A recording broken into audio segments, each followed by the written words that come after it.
Guys welcome back to my YouTube channel. അപ്പം ഞാനിന്ന് കടൽ കാണാൻ വേണ്ടിയിട്ട് കടപ്പുറം പോവാണ്. ഞാൻ കെട്ടി ഒരുങ്ങട്ടെ, മുടിയൊക്കെ റെഡിയാക്കട്ടെ.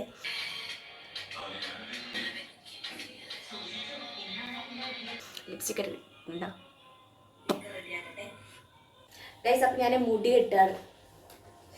മുടി ഇങ്ങനെ വേണോ അല്ലെങ്കിൽ ഇങ്ങനെ കെട്ടണോ? മുടി കഴിച്ചിട്ടോ? കഴിച്ചിട്ടാണ്. ഫേസ് വാഷ് അല്ലല്ലോ. അപ്പം ഇങ്ങനെയാണ് ഗൈസ് ഞാൻ കെട്ടുന്നത്. അതെന്റെ മോയ്സ്ചറൈസർ. ഞാൻ ഇങ്ങനെയാണ് പോകുന്നത്. ഇനി നമ്മൾ ലിപ്പ് ഇങ്ങനെ ഷേപ്പാക്കി കൊടുക്കണം ഗൈസ്. അപ്പം ഞാൻ എൻ്റെ ഹെയർ സ്റ്റൈൽ ഒന്ന് ചേഞ്ച് ചെയ്തു. ഇങ്ങനെയാണ് കെട്ടിയത്, ഞാൻ എപ്പോഴും കെട്ടുന്ന പോലെ.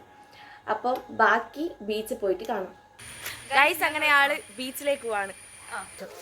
ഒരാളും കൂടെ വരുന്നുണ്ട് വരും. അങ്ങനെ നല്ല മഴയായതുകൊണ്ട് ഞങ്ങൾ ഒരു വീട്ടിൽ കയറി നിൽക്കുകയാണ്.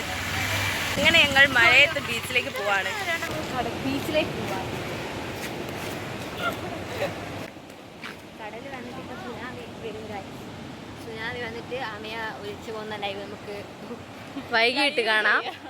ലൈവായിട്ട് കാണാൻ നമുക്ക്. ആ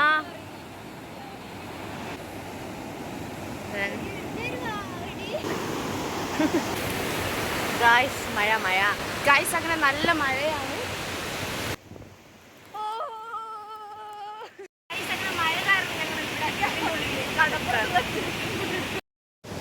ഗൈസ് അങ്ങനെ ഞങ്ങൾ നല്ലോണം കുളിച്ചിട്ടുണ്ട്. ഇനി ഞങ്ങൾ കുളിക്കുന്നതല്ല അല്ലേ. ഇങ്ങോട്ട് നോക്കൂ. അങ്ങനത്തെ ഗൈസ്, നമ്മളെപ്പോഴും കടലൊക്കെ കാണാൻ പോകുമ്പോൾ നമ്മളിങ്ങനെ പൂഴിയിൽ ഇങ്ങനെ എഴുതിയിട്ടൊക്കെ ചെയ്യും. അവിടെ കണ്ടോ ഗൈസ്, എന്തോ ഒരു വലിയ മീനുണ്ട്. അതിൻ്റെ അടുത്തോട്ടേക്ക് പോകാൻ എനിക്ക് പേടിയാണ് ഗൈസ്. അങ്ങനെ ഞങ്ങൾ അപ്പുറത്തെ കല്ലിൻ്റെ അടുത്തേക്ക് പോവാണ്. ഇവരെ വീട്ടിൻ്റെ അടുത്താണ് ഗൈസ് കടൽ. പക്ഷേ വീട്ടിൻ്റെ അടുത്തല്ല, അപ്പൊ കടൽക്കായ വീട്ടിൻ്റെ കുറച്ച് അങ്ങോട്ട്. ഇവരിവിടെയാണ് ഗൈസ് ഉള്ളത്. ഞങ്ങൾ ഇവരുടെ അടുത്ത് വന്നിട്ടുണ്ട്. ഞങ്ങൾ ബീച്ചിൽ പോയിട്ട് തിരിച്ച് വീട്ടിലേക്ക് പോവാണ്. അങ്ങനത്തെ ഗൈസ് ഇവർ അങ്ങോട്ട് പോകുമ്പോൾ തള്ളു തുടങ്ങി. എൻ്റെ പൊന്നെ നിർത്തുന്നില്ല, ഇങ്ങോട്ട് വരുമ്പോഴും നിർത്തുന്നില്ല. പിന്നെ ഇത് അമ്മേൻ്റെ മാമൻ്റെ മോൻ്റെ ഉറപ്പ് കൊടുക്കലായിരുന്നു. അങ്ങനെ അവിടെ നിന്നാണ് ഞങ്ങൾക്ക് ഫുഡും കാര്യങ്ങളൊക്കെ. അങ്ങനെ നല്ല ബിരിയാണി കുറച്ച് ഫ്രൈ ഒക്കെ കഴിച്ചുകൊണ്ടിരിക്കുകയാണ് ഗൈസ്. അപ്പോൾ ഇന്നത്തെ വീഡിയോ ഇത്രയേ ഉള്ളൂ. പുതിയൊരു വീഡിയോ നാളെ വരുന്നതായിരിക്കും. അതുവരെയും എല്ലാവർക്കും ബൈ.